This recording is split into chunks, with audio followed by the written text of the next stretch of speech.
Bonjour chers auditeurs, nous sommes en présence de Marie-Christine Cerutti-Sandrié pour 2 livres magnifiques qui m'ont fait beaucoup de bien et je pense qu'ils vous feront aussi beaucoup de bien. Le premier, Les rationalistes sont les chrétiens, chez Dominique Martin-Morin.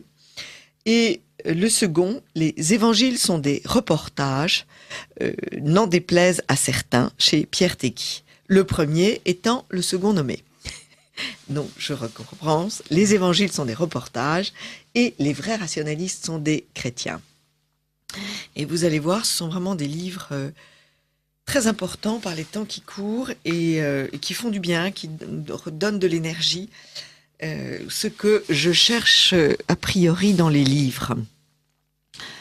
Parce que tout le reste de la vie consiste à vous retirer cette énergie, donc il faut chercher des puits d'énergie ailleurs. Bonjour madame. Bonjour madame, je vous remercie de m'avoir invitée. Et préalablement, comme toujours, quelques petites infos. Mais nous avons dans notre studio Marie-Christine Cerutti-Sandrié qui vit en Italie, à Rome, et donc nous avons grand bonheur d'écouter puisqu'elle est parmi nous. Alors madame, vous êtes professeure titulaire au département de théologie de l'université de Minsk et vous avez publié donc un premier livre, Les évangiles sont des reportages. Qu'est-ce qui a été déclencheur? Pourquoi est-ce que vous avez voulu écrire ce livre, qui est un livre finalement très grand public? Écoutez, à vrai dire, j'ai été élevée dans une école où on parlait de la religion d'une façon que je trouvais normale. Et puis quand j'ai épousé mon Italienne Marie, qui m'a emmenée un peu partout dans le monde, j'ai pas réalisé du tout ce que c'était que ce mouvement moderniste qui commençait. C'est quand ma fille j'ai eu soin de mettre ma fille aînée donc dans une école catholique, et c'est là que j'ai commencé à m'apercevoir que ça n'allait pas du tout. Puis mon mari et moi, nous voulions faire des œuvres de charité. On nous a dit à la cathédrale de Strasbourg, où nous étions à l'époque, que il y avait des cours de théologie. Alors, et pas de mouvement de charité organisé. Donc, nous avons commencé à aller à ces cours de théologie. Et alors là, je suis complètement tombée des nues. Et je me suis aperçue en plus que c'était le même genre de choses qu'on enseignait à ma fille qui se préparait donc à la première communion privée. J'ai dit, mais ça, c'est pas possible. Qu'est-ce que c'est que ces histoires-là? Réunion de tous les catéchistes, puisque donc je faisais le catéchisme aussi, de l'Alsace, Haut-Rhin et Bas-Rhin ensemble. Et je me retrouve à déjeuner à une table où nous n'étions que 4 à cette table-là, je dois dire, comme aux autres tables. Et j'étais la seule à croire qu'il y avait une vie après la mort. Ah! Après ça, je voyais que pour préparer ma fille à la communion privée, on disait que on ne parlait que de boulanger, de pain et de levure et de ceci et de cela. Tout ça pratiquement jusqu'à Noël. Et vous faisiez mémoire de la Sainte Seine, c'est tout? Oui, oui. Alors quand j'ai dit, écoutez, ça ne va pas, on m'a dit, oui, ça va venir. Et puis je suis retournée, je dis, ça ne va pas. Et on m'a dit, ah, mais comment est-ce que vous permettez de croire dans ces choses-là? C'est absolument absurde, c'est la superstition, c'est scandaleux. Oh là là. Alors c'est là que j'ai commencé à chercher et à lire et à découvrir, et etc. Et j'ai dit, là, ça peut pas continuer comme ça. Et donc, vous avez commencé un Ouais. combat. Vous avez commencé un combat. Oui, absolument. Ah, j'ai été chassée du catéchisme, ça, je m'entends vous dire. Avec l'ami que Mais j'avais entraîné avec moi. Ça nous est arrivé à tous. Vous savez, moi, j'ai aussi voulu prendre ma part de catéchisme. Donc, je suis devenue dame catéchiste. Et au bout d'un an, comme j'étais la seule à l'étage à enseigner le Notre Père et de Je crois en Dieu, que les autres faisaient du dessin, et que on m'avait proposé... la seule chose qu'on m'ait proposée pendant l'année pour me former, ça a été une introduction au judaïsme. Je suis rentrée chez moi, m'occuper d'autre chose. Et ceci dans une grande école, une très grande école de Versailles, catholique, fondée par des eudistes. Je nomme les choses parce que finalement, il faut dire il faut que les gens qui marchent à côté de leur pompe soient quand même bien stigmatisés, parce que il faut qu'ils s'appellent autrement. Alors, pour donner un exemple de votre prose, Marie-Christine Cerutti, voilà ce que vous écrivez. Nous sommes donc en pleine période de démythisation. Mais que signifie ce néologisme quelque peu barbare ? Pour nos adversaires, les Écritures, évangiles en tête, sont un tissu de mythes. Il faut donc démythiser tout cela, redécouvrir la vérité sous ce fatras de légendes. Évidemment, la vérité qu'on y découvre se réduit à moins que rien. Il ne faut donc pas s'y tromper. Ce que j'appelle, et je ne suis pas la seule, je reprends leur vocabulaire, ce que j'appelle un démythisateur est en fait un mythisateur, c'est-à-dire un homme ou une femme qui fait de l'Évangile et de la Bible en général une accumulation de mythes. Autre chose, ne vous laissez pas désarçonner. Si l'on vous dit « Heureusement que nous ne sommes plus sous l'Inquisition, sinon vous m'enverriez au bûcher », c'est que votre interlocuteur tire sa dernière cartouche et ne sait plus quoi vous opposer. Il voudrait bien, lui, vous envoyer au bûcher. C'est la raison pour laquelle il se met à parler ainsi. Si l'on vous dit que vous ne respectez pas la charité en remettant les choses en place, pas d'affolement non plus. Ne rétorquez pas en parlant de poutre et de paille, c'est inutile. Dites que vous ne pouvez pas mentir et faire les hypocrites par charité, que la première des charités, c'est de respecter la vérité, surtout celle qui vient de Dieu. Et si l'on vous dit qu'est-ce que la vérité, évoquez Ponce Pilate. 3 petits points. Voilà le ton, votre ton qui est tout de même un ton... qui est un ton fantastique, parce que c'est un ton très rationnel, très combatif, plein d'humour. Vous envoyez vos ennemis, vos contradicteurs au calendrier grec, il n'en reste plus rien, ils se retrouvent tout nus, mais c'est vraiment tout à fait passionnant. Il y a une autre partie de votre activité que je voudrais nommer aussi. Vous êtes présidente de l'association Jean Carmignac et vous publiez un bulletin, le dernier en date, le numéro 70 est de juin 2016. Alors, je sais qu'il a beaucoup été question de Jean Carmignac, de l'abbé Carmignac à cette antenne. Pas beaucoup dans mon émission parce que je ne le connaissais pas bien. Est-ce que vous pouvez nous dire quelques mots à propos de cet abbé ? L'abbé Carmignac, en fait, avait été élevé dans toutes ces idées démythisatrices, comme je dis, lorsque il s'est aperçu, il a eu l'idée un jour, puisqu'il était spécialiste en hébreu, spécialement l'hébreu des documents de la mer morte de Qumran, et il a eu l'idée un jour de retraduire les évangiles du grec, enfin un évangile, celui de Saint Marc pour commencer, du grec, vers l'hébreu, qu'il connaissait extrêmement bien, parce que je crois que c'était le plus grand spécialiste de l'hébreu de Qumran, justement.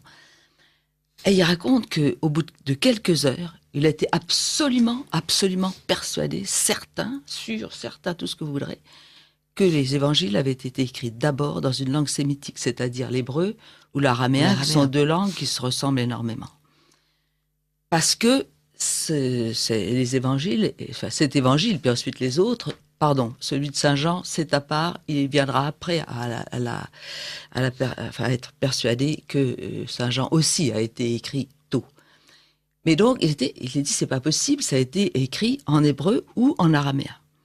Or, si ça a été écrit en hébreu ou en araméen, ça a été écrit avant la chute de Jérusalem, qui était en 70. Et par conséquent, quand les témoins de Jésus-Christ, ceux qui l'avaient vu en chair et en os, étaient encore vivants. Donc, ceux qui racontent ne peuvent pas être autre chose que des récits de choses véritablement arrivées. Sinon, comme je dis toujours, imaginez, vous, que dans votre ville, quelqu'un vient de raconter, ah ben oui, il y a là 30 ans, 40 ans tout au plus, il y a un homme qui ressuscitait les morts, qui guérissait les malades, faisait voir les aveugles, etc. Ah, mais tiens, c'est curieux, plus personne n'en sait rien. Ça n'existe pas. Donc, les évangiles sont vraiment des témoignages voilà, je cite Carmignac, les évangiles sont des documents historiques, presque des chroniques de toute première main. Voilà. Alors, il a beaucoup travaillé et vous dites que ces documents sont ne sont pas accessibles à tous. Ah, alors voilà. Alors, à la mort de l'abbé Carmignac, mademoiselle de Manche, qui avait promis de le faire, a apporté à l'Institut catholique, où l'abbé Carmignac avait enseigné, tous les documents qui restaient, parce il préparait des gros livres, il n'a pas eu le temps de finir d'écrire, parce qu'il est mort avant l'heure, et puis de toute façon, il était peut-être pas si jeune que ça encore. Oui. Et donc, honnêtement, elle a classé tout ça, elle a porté tout ça à l'Institut catholique, et à partir de ce moment-là, plus personne n'a pu avoir accès. Alors après, il y a eu des gens un peu démétisés, même tout à fait, qui ont pu y avoir accès, mais plus personne. Alors moi, je suis quand même arrivée à y avoir accès il y a une dizaine d'années, parce que, ou même pas d'ailleurs, parce que à cause du travail de mon mari, nous étions en relation avec le nonce que nous avions à Lusaka en Zambie, et là, il a écrit au nonce de Paris, avec qui il était ami, qui m'a obtenu d'aller à l'Institut catholique. Moi, j'avais tous les dossiers, enfin la liste des dossiers établis par mademoiselle de Manche. Il n'en restait plus rien. Tout avait été reclassé autrement, on n'y comprenait rien. Et je ne peux pas faire autrement que d'être persuadée que les documents intéressants n'y sont plus. Et donc, justement, là, au mois d'octobre, nous arrivons au moment où il y aura 30 ans que l'abbé Carmignac est mort, et par conséquent, son œuvre doit tombe dans être le domaine public. Voilà. Alors, tout le monde va pouvoir y aller, les gens de notre association en tête, et donc, on va voir ce qu'on va pouvoir trouver. Mais j'ai bien peur qu'on n'en trouve pas grand-chose. Heureusement, il y a quand même eu quelques écrits qu'il a fait. Alors, quel est l'enjeu ? Pourquoi est-ce qu'on en l'historicité des évangiles, tout simplement. Enfin, ça paraît énorme quand même, que l'Institut catholique... Et toutes les personnes, tous les enseignants de l'Institut catholique, ils ne saluaient même plus l'abbé Carmignac quand son petit livre là, sur la naissance des évangiles synoptiques est paru. Oui. Et qui démontrait par A plus B que c'était pas possible, que les évangiles n'avaient pas été écrits comme ils racontent tous à la fin du 1er siècle par des communautés imaginatives, mais que ça a été écrit par des témoins oculaires ou ceux qui les avaient directement interrogés. Et donc, ils étaient tous furieux. Imaginez que toute votre œuvre, tout ce que vous avez écrit, prêché, dit dans des conférences, du jour au lendemain, est transformé en nullité zéro. Il faut être un drôle de bonhomme pour dire non, j'ai eu tort. Et ils l'ont pas fait. Ouais.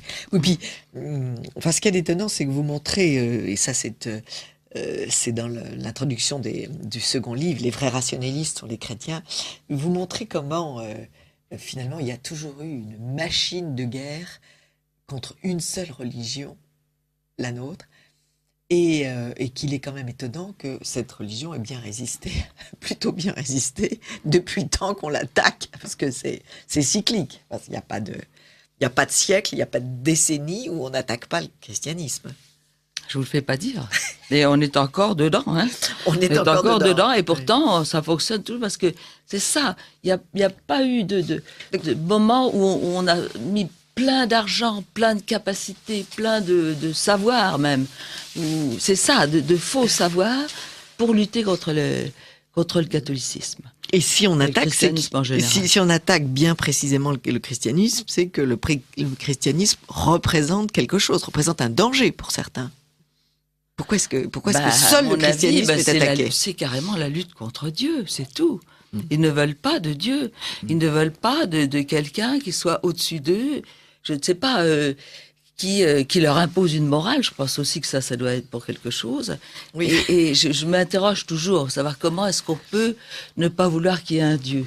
Vouloir qu'après la mort, il n'y ait plus rien, que les gens qui sont morts et qu'on a aimés, on ne les reverra plus jamais. Comment est-ce qu'on peut vouloir ça ? Et puis alors évidemment, dans leur esprit, ils se présentent Dieu comme un père fouettard épouvantable. Et donc, voilà, je ne sais pas même, j'avoue que je ne comprends pas. Parce que pour moi, je dois dire que Dieu, c'est l'amour, c'est tout ce qui nous donne envie de vivre, tout ce qui nous donne, qui explique d'ailleurs. Vous allez plus loin, oui, qui organise l'univers.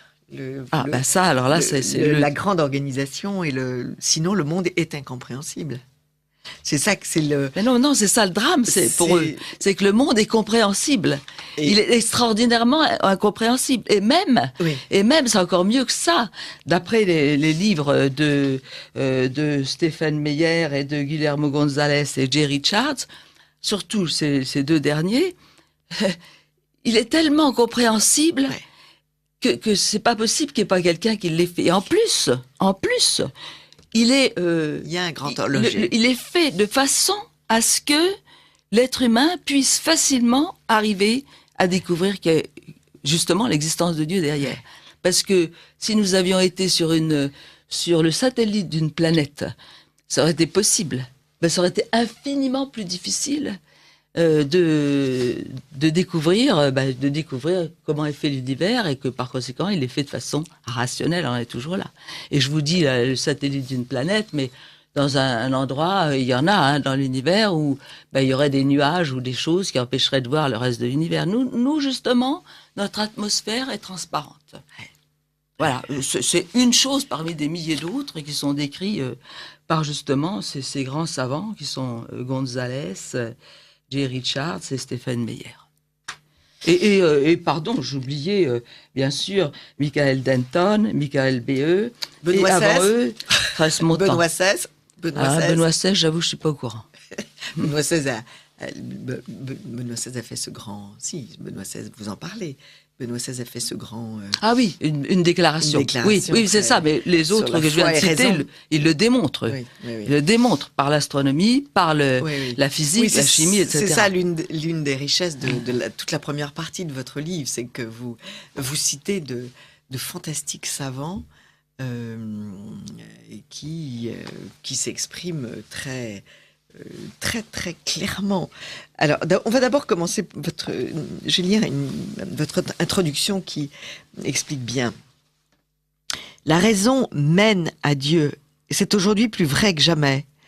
Les connaissances exponentiellement accrues en sciences exactes démontrent de façon de plus en plus inéluctable l'existence de Dieu, tandis que l'anthropologie, la sociologie, l'économie même commencent à démontrer que le christianisme est la clé du progrès, précisément parce qu'il est rationnel.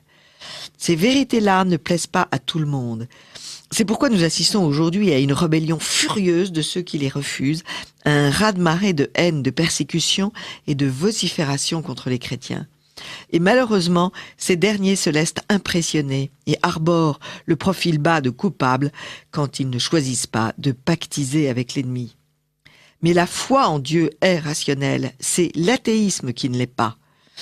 Si bien que ce nom de rationaliste est un titre usurpé qui certes ne convient pas à qui affiche de se laisser dominer par la passion, l'intolérance et le parti pris. Quant à l'agnosticisme, il est en fait de nos jours synonyme d'ignorance, de manque d'information ou plutôt d'assujettissement à une information trompeuse. Crier plus fort que les autres n'a jamais été une démonstration. Ne voyons-nous pas que c'est précisément parce que leur bateau coule que les rationalistes, entre guillemets, deviennent actuellement de plus en plus despotiques et hargneux.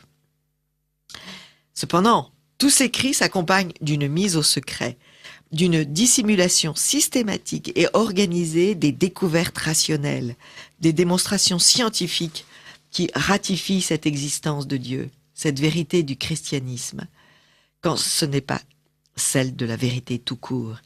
Il s'agit simplement ici d'aligner aux yeux de ceux qui les cherchent ces connaissances qui nous sont cachées et de souligner la façon dont elles le sont. C'est tout le but de ce livre. Mais pour le dire vite, il devrait aussi servir à faire davantage connaître et surtout aimer celui qui est la raison et l'amour suprême, notre Seigneur et notre Dieu. Et vous terminez en citant un extrait de la constitution dogmatique sur la foi catholique décrétée dans la 3e session du Concile œcuménique de Vatican I, le 24 avril 1870. Et non seulement la foi et la raison ne peuvent jamais être en désaccord, mais elles se prêtent aussi un mutuel secours. La droite raison démontre les fondements de la foi et, éclairée par sa lumière, elle cultive la science des choses divines. la foi délivre et prémunit la raison des erreurs et l'enrichit d'amples connaissances. Bien loin donc que l'Église soit opposée à l'étude des arts et sciences humaines, elle la favorise et la propage de 1000 manières. Car elle n'ignore ni ne méprise les avantages qui en résultent pour la vie des hommes. Bien plus, elle reconnaît que les sciences et les arts, venus de Dieu, le maître des sciences, s'ils sont dirigés convenablement, conduisent à Dieu avec l'aide de sa grâce. C'est quand même... c'est un texte magnifique que vous nous avez montré. Merci. Et on est tellement abattu par tout ce qu'on entend, par tous ces scientifiques qui... vous citez Jacques Monod, qui est effrayant. Je vais vous la donner. Mais on est effaré de ces affirmations qui sont très très mises en valeur, alors que évidemment les autres, les contradictoires, ne le sont pas du tout. Jacques Monod, dans l'événement du jeudi en 87, un scientifique qui croit en Dieu est un schizophrène. Oui. Et Jacques Monod, c'est un pape. C'est un pape aujourd'hui pour les intellectuels. Il a écrit Je croyais qu'il était un peu dépassé maintenant. Le hasard et la nécessité. Oui, c'est ça, mais je crois qu'il est un peu dépassé. Oui, mais il a fait des ravages. Ce qu'on écrit aujourd'hui n'est pas mieux. Hein. Non. Vous trouvez aussi bien, si ça n'est encore mieux, justement. Il a fait des ravages. Et alors Encore mieux dans le mal, entendons-nous. Par contre, vous donnez des témoignages absolument fantastiques de grands scientifiques qui disent qu'ils ont trouvé Dieu dans leurs recherches. Mais qui sont bâillonnés. Hein. Et qui sont bâillonnés. Et qui perdent leur job. Absolument. Absolument. Ah ben oui, j'ai un ami, il avait mis un crucifix dans son laboratoire, et ben, il a perdu sa place. C'est difficile. Voilà, donc voilà, bon. Il faut être très courageux aujourd'hui pour s'afficher chrétien quand on est scientifique. Parce que si vous n'êtes pas darwiniste, si vous n'êtes pas athée, ça se passe très mal pour vous. Parce qu'il y a, il y a tout un lobby qui travaille à vous mettre dehors, en fait. Ouais. Donc... à tel point, quand il y a des découvertes de faits, mais qui sont faites par un chrétien, on ne les publiera pas pour ne pas donner d'importance à un raisonnement chrétien. Attendez, ça dépend. S'ils se cachent, parce qu'il y en a qui se cachent en tant que chrétiens, oui. Précisément parce qu'ils savent qu'ils risquent leur place et donc le pain pour leurs enfants et leur famille. Mais si la découverte porte à croire en Dieu, alors là, il est bâillonné systématiquement. Et s'ils disent qu'ils sont croyants, je ne sais pas si jusqu'à quel point quand même on peut pas être un croyant du moment qu'on est démythisé, etc. Mais enfin, sinon, il vaut mieux pas. Hein. Et pourtant, il y en a, comme Pierre-Paul Grasset, qui raconte qu'il a trouvé la foi au bout de son microscope. Oui, ça c'est fantastique. Voilà ce qu'il dit, voilà ce qu'il écrit. Nous vivons dans un monde ordonné. L'ordre naturel n'est pas une invention de l'esprit humain et une mise en place de certaines propriétés d'observation. Non. C'est une réalité que les physiciens, les mathématiciens, tels que Planck, Einstein, ont parfaitement comprise. Qui dit ordre, dit intelligence ordonnatrice. Cette intelligence ne peut être que celle de Dieu. Et il ajoute plus tard, je pense comme Planck et bien d'autres que la science impose l'idée de Dieu. Absolument, c'est ce que je pense aussi et que je veux crier sur les toits. Je veux que tout le monde sache que ça n'est pas une bêtise, que ça n'est pas irrationnel, et surtout, voilà, une chose que de croire en Dieu, je finis ma phrase, et surtout d'insister, il y a un tas de gens qui insistent là-dessus, à dire séparons bien la science, c'est-à-dire la raison, et la foi n'a rien à voir avec la science. Eh ben c'est pas vrai, je suis désolée. Je suis persuadée qu'on peut arriver à Dieu, qu'on peut arriver à la foi sans passer par la science, mais je suis persuadée aussi qu'il qu'est-ce qui disait ça? Un peu de science éloigne de Dieu, beaucoup de science rapproche. Oui, Voilà, oui, oui. ramène à Dieu. C'est clair. Et je connais justement un Américain qui était complètement athée et qui justement, par la science, est retourné à Dieu et maintenant milite dans justement pour la divulgation de Dieu par la science. On ne peut pas dire autre chose.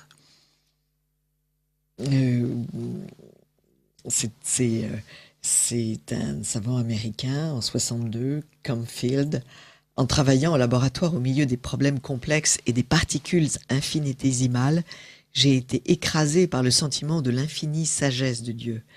On reste pour le moins étonné face au fait qu'un mécanisme tellement complexe puisse même fonctionner correctement.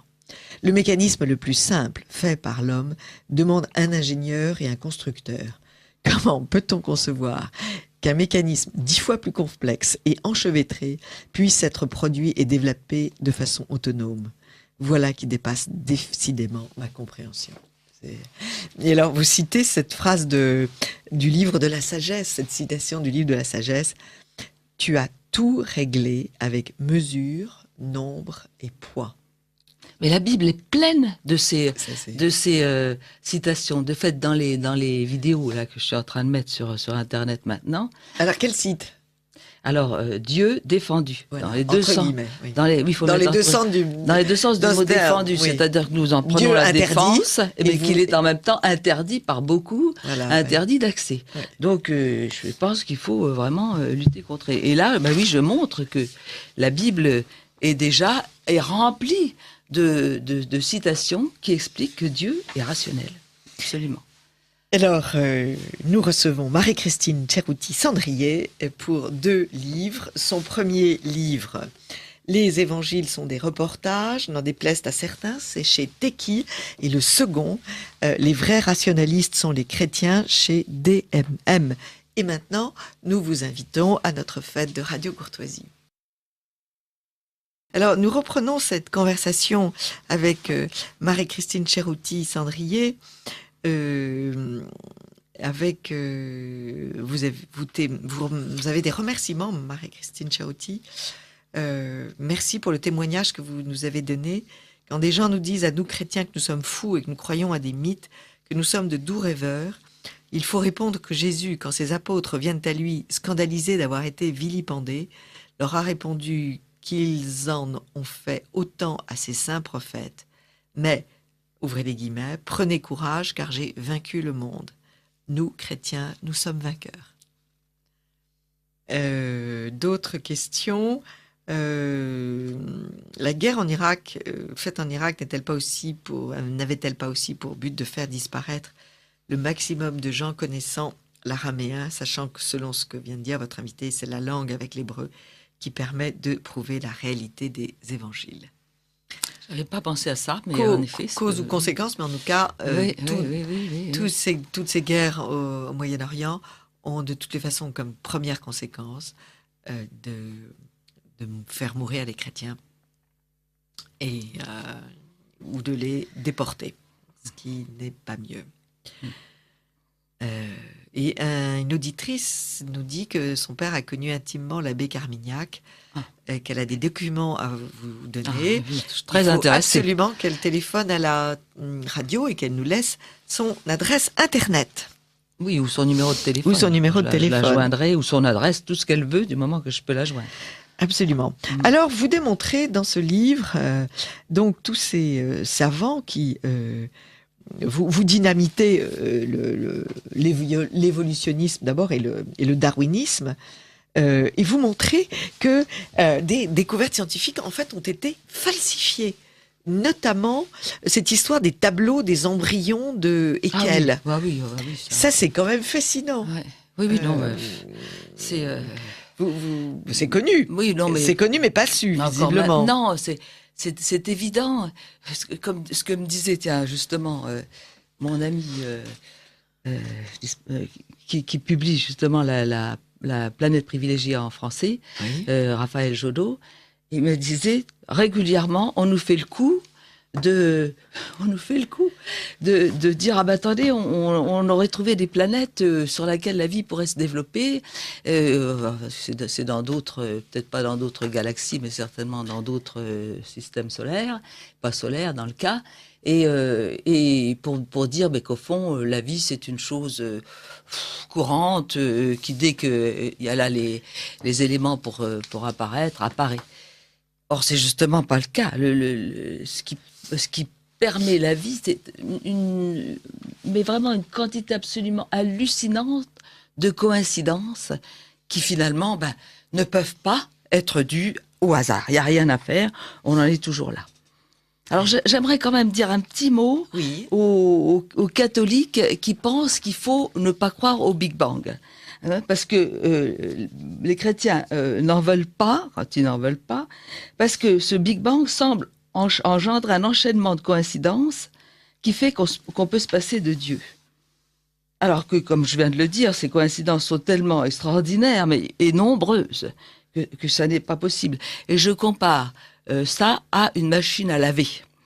Une machine à laver, comme vous savez, il faut un ingénieur qui la conçoive, un artisan, enfin bref, qui la fabrique, un doigt pour la mettre en marche, et beaucoup de chance pour qu'elle se détraque pas au milieu. Et donc, c'est exactement la même chose pour l'univers. Il a fallu un ingénieur pour le concevoir, que toutes les forces de la nature se concertent, si je peux dire, et fonctionnent ensemble, ce qui est déjà extraordinaire. Après ça, il a fallu quelqu'un pour le fabriquer véritablement, quelqu'un pour le mettre en route, parce qu'il a bien fallu qu'il commence. Et puis, en fait, beaucoup de chance pour que ça se détraque pas au milieu. Donc, je dis, oui, le Big Bang, qui a un début à l'univers, ça ennuie terriblement tous ces savants athées, ou tous ces athées qui se prétendent savants. Mais il a aussi été voulu par Dieu. Or, on a un certain nombre de données. L'éloignement des galaxies, on sait qu'elles ne peuvent pas, elles ne reviendront pas en arrière. Donc, elles ont bien commencé quelque part. Il y a l'hydrogène qui s'épuise, il y a l'entropie, et puis, alors, en plus de ça, le fait que le code du ribosome, c'est une chose extraordinaire. Le ribosome qu'on a dans toutes nos cellules, il y en a partout, il fonctionne avec un code. Et un code, on sait que ça n'a rien à voir avec la chose qu'il codifie. Quand vous mettez un numéro sur un code pour entrer, que la porte s'ouvre, ce numéro pourrait être n'importe lequel autre. Mais la machine est dressée, si je peux dire, pour faire fonctionner quand ce code est fait. Eh ben, le ribosome, c'est pareil. Et puis, le fait, en fait, c'est ça, que l'univers est compréhensible et qui est fait de telle façon, comme je disais tout à l'heure, que l'homme, enfin l'être humain, puisse s'apercevoir qu'il l'est, et il semble bien qu'il a été fait exprès pour qu'il soit compréhensible. Par exemple, les éclipses de lune, du soleil par la lune, c'est extraordinaire que la lune soit justement de la bonne taille, ou plus exact, ou si vous préférez, à la distance qu'il faut du soleil par rapport à la Terre, pour que le soleil lui-même soit caché et qu'on puisse étudier tout le cercle de la lumière provoquée par le soleil, qui permet une quantité industrielle de connaissances sur le soleil, sur toutes les autres étoiles et donc sur l'univers. Ça a été fait pour. Ça aurait très bien pu ne pas être comme ça. Et c'est plein de coïncidences de cette espèce. Ce qui est fascinant en vous, c'est que vous êtes théologienne, mais vous avez aussi l'esprit très scientifique. C'est vrai qu'on fait un petit peu de mathématiques, de statistiques et de philosophie des sciences quand on fait des études de philosophie. Et vous êtes très... Oui. Mais j'adore ça. Oui, on sent que vous êtes à l'aise et vous arrivez à nous... Parce que moi, je ne suis pas très à l'aise, je n'ai pas de la tête très scientifique. Et donc, mais vous me comprenez, c'est ça le principal. Mais vous vous faites très bien comprendre. Voilà. En lisant votre livre, on est un peu plus intelligent qu'avant et c'est bien agréable. C'est gentil de dire ça. Et les mathématiques aussi, c'est une chose extraordinaire que les mathématiques. Alors, vous réfutez évidemment toutes ces thèses qu'on entend sans arrêt. Le christianisme et l'Église catholique sont source d'obscurantisme et d'irrationalité. Alors en fait... C'est ahurissant que c'est vraiment l'Église catholique qui a été... Les premiers savants ont été des catholiques, c'était des clercs. Les universités étaient catholiques dans toute l'Europe. Ouais. Et c'est là qu'a commencé... voilà, là aussi, il y a des livres, c'est toujours des Américains qui ont écrit ça, qui démontrent que c'est ça, la divulgation de la science, même dans l'islam finalement, a comme source, oui, le christianisme. C'est vrai. Ouais, parce que les savants musulmans, en fait, beaucoup de leur science, ils l'ont puisée chez les chrétiens. Oui. Voilà. Vous montrez aussi que la raison est célébrée au Moyen Âge. Ah oui. Cette époque donc qu'on dit si obscure, si imprégnée de mythologie et de christianisme, bon, épais comme disent les gens. En fait, non, c'est vraiment. Et voilà ce que dit un professeur d'histoire qui est anglais, américain, Edward Grant.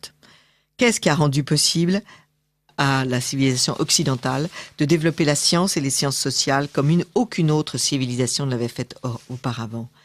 La réponse gît dans un esprit de recherche omniprésent et profondément enraciné, conséquence naturelle de l'importance accordée à la raison qui a commencé au Moyen Âge. Avec l'exception des vérités révélées, la raison était intronisée dans les universités médiévales comme l'arbitre suprême dans les débats intellectuels et les polémiques. Il était tout à fait naturel pour les savants immergés dans un contexte universitaire d'utiliser la raison pour examiner des sujets n'ayant pas été explorés, plutôt aussi bien que pour discuter de possibilités qui n'avaient pas été sérieusement envisagées auparavant. Et vous citez Adélard de Bath, dont je n'avais jamais entendu parler, qui a vécu en 1080, et de 1080 à 1142. Je n'enlève rien à Dieu, car tout ce qui existe existe par lui. Mais nous devons écouter la science humaine au maximum, et c'est seulement quand elle se disloque totalement que nous devrions attribuer les choses à Dieu. C'est très étonnant. Quand on ne comprend plus, c'est Dieu. C'est très... c'est le cas des miracles, en fait. C'est vraiment... Oui, oui, non, mais contrairement à ce qu'on nous raconte tout le temps, les savants du Moyen-Âge étaient de véritables savants. Ouais. Et pour ça...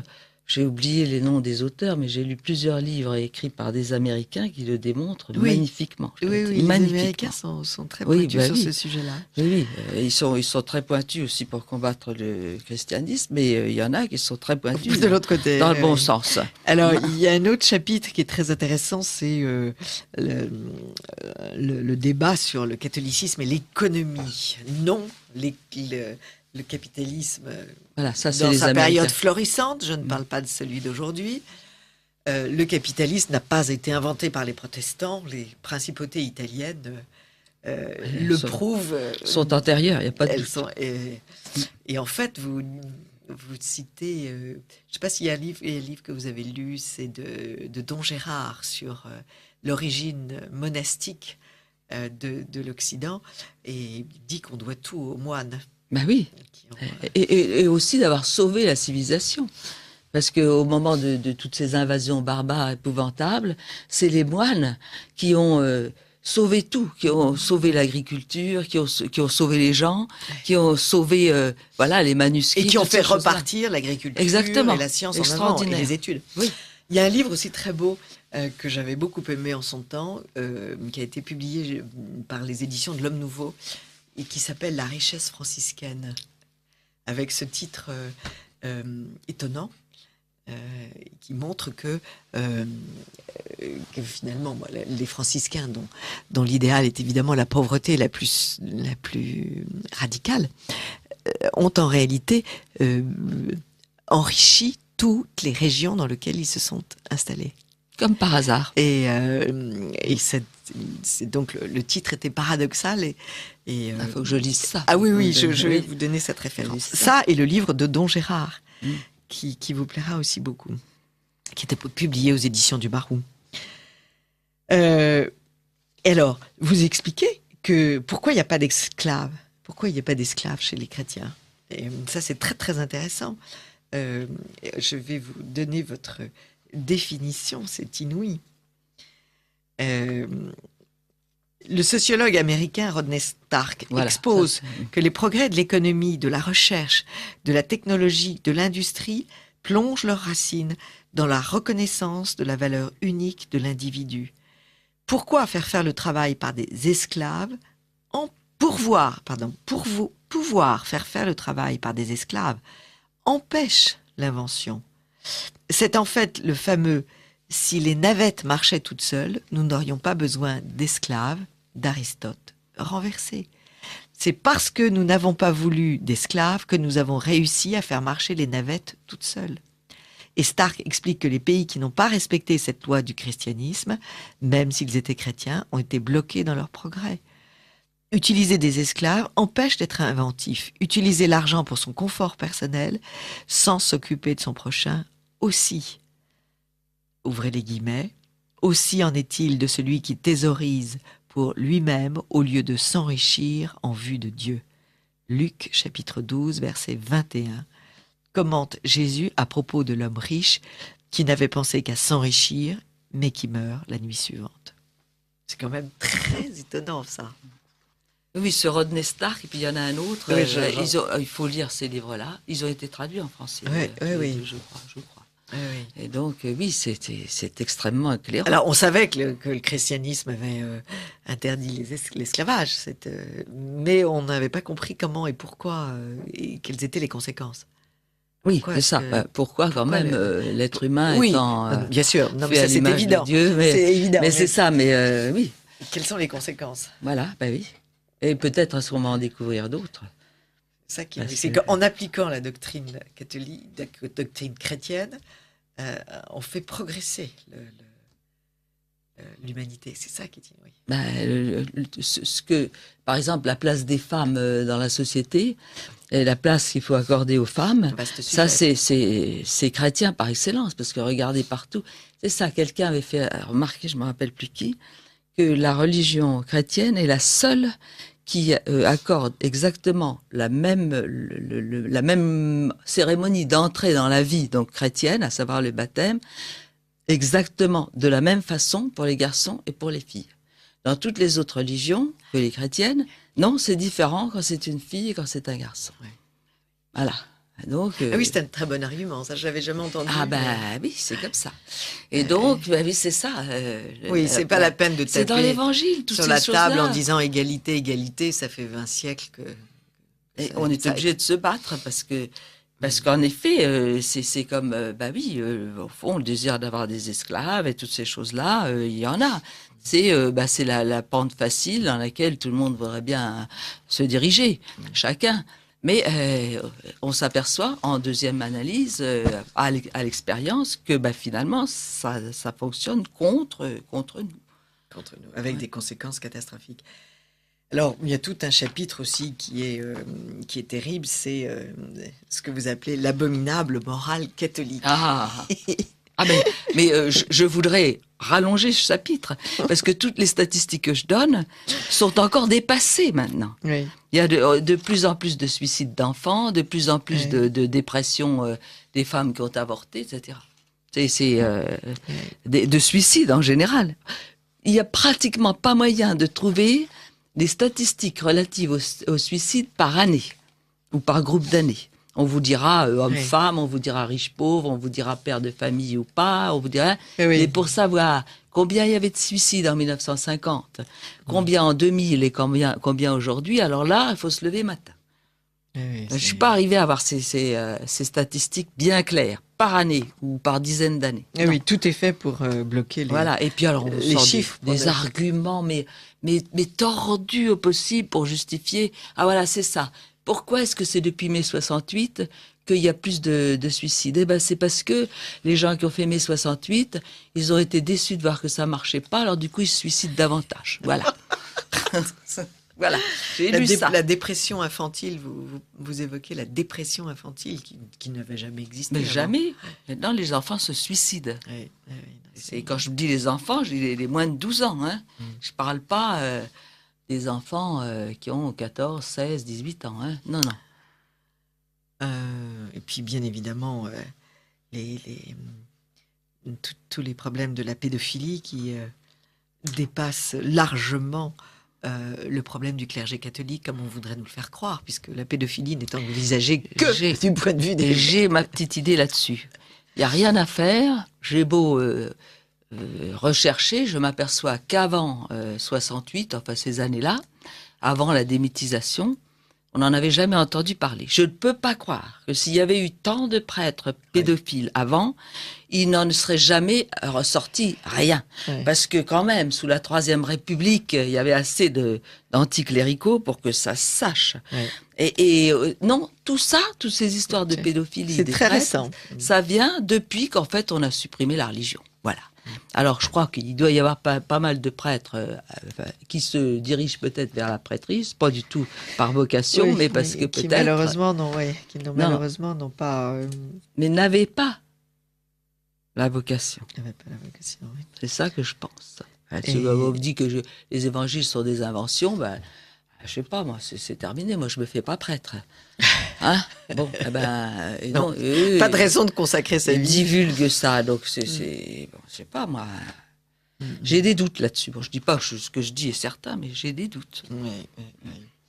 En tout cas, ce miracle du christianisme, parce qu'après tout, c'est un miracle, j'ai envie de dire. Bah oui, tout ce qui vient de Dieu est miracle, en fait. Tout ce qui Même l'existence, tout simplement. L'existence est un miracle. Oui. Chaque naissance est un miracle. Oui. Eh bien, vous touchez du doigt ce miracle, chers auditeurs, en lisant ces livres, qui, encore une fois, sont très revigorants, et nos auditeurs sont très contents, Marie-Christine Cerutti. Et bravo pour l'émission passionnante. Croire en Dieu créateur peut paraître une évidence. L'invité peut-elle expliquer l'incarnation si tardive? J'avoue que j'ai des doutes sur les dates qu'on nous donne aujourd'hui pour la création de l'homme. Et donc, dans ces cas-là, elle est plus si tardive que ça. Il y a même, j'ai déjà lu ça aussi, qu'en fait, les gens continuaient à savoir quelque chose, en fait, de ce qui s'était passé au moment après le péché originel, etc. Et donc voilà, c'est aussi une question que je me pose. Donc, si quelqu'un des auditeurs connaît la réponse... Alors, allez sur le site de Marie-Christine Cerutti, Dieu défendu, entre guillemets. Le site de Raphaël Jodot aussi, comment s'appelle-t-il? Ah là là, il vient de m'écrire hier que c'est sorti. Et je ne l'ai pas en mémoire. C'est Défis culturels. Défis culturels, ça, voilà. Défis culturels, Raphaël Jodot, et donc qui s'occupe de ce livre, La planète... Non, de ces films, La planète privilégiée. Voilà. Merci beaucoup, Marie-Christine. C'est moi qui vous remercie. Cerutti Sandrier, pour ces 2 très beaux livres. Et chers auditeurs, à jeudi prochain.